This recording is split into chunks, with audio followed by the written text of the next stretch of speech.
അങ്ങനെ ട്രെൻഡിങ് ആയിട്ടുള്ള ബൺ മസ്കയും ഇറാനി ചായയും ഞാനും ഉണ്ടാക്കി. Unsalted butter, condensed milk, bun ഇത്രയും മതി കേട്ടോ. ഒരു അരമണിക്കൂർ മുന്നെങ്കിലും ബട്ടർ ഫ്രിഡ്ജിൽ നിന്ന് എടുത്ത് പുറത്ത് വെക്കണേ.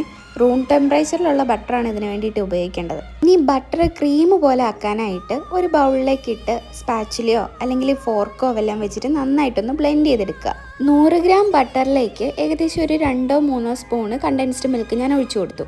എന്നിട്ട് നന്നായിട്ടൊന്ന് മിക്സ് ചെയ്തെടുക്കുക. ക്രീം റെഡി ആയിട്ടുണ്ട്. ഇനി നമുക്കിത് ബണ്ണിനകത്ത് ഫില്ല് ചെയ്യാം. എനിക്ക് കിട്ടിയ ബണ്ണ് ഫ്രൂട്ട് ബണ്ണാണ്, ഞാൻ അതാ ഉപയോഗിക്കുന്നത്. ഇനി ബണ്ണ് കട്ട് ചെയ്തിട്ട് അതിൽ നമുക്ക് ഈ ക്രീം സ്പ്രെഡ് ചെയ്ത് കൊടുക്കാം. ബണ്ണിനുള്ളിൽ അത്യാവശ്യം നല്ല ക്വാണ്ടിറ്റിയിൽ തന്നെ ക്രീം ഫില്ല് ചെയ്തോളെ. ഇങ്ങനെ സൈഡിലൂടെ തേച്ച് കൊടുക്കണം, എങ്കിലേ ആ ഒരു ലുക്ക് കിട്ടുള്ളൂ കേട്ടോ. നാട്ടിൽ നിന്ന് ഞങ്ങളിത് ട്രൈ ചെയ്തായിരുന്നേ, പക്ഷെ അവർ ക്രീമൊക്കെ വളരെ കുറച്ചേ വെച്ചിട്ടുള്ളായിരുന്നു. ഈ ബൺ മസ്ക് കംപ്ലീറ്റ്ലി കുറച്ച് ഡിഫറെൻ്റ് ആയിട്ടുള്ളൊരു ടേസ്റ്റാണ്. ഈ ക്രീം ബണ്ണ് പോലെ അല്ല. ഇറാനി ചായയും കൂടെ ഉണ്ടേ, അടുത്ത വീഡിയോയിലിടാം.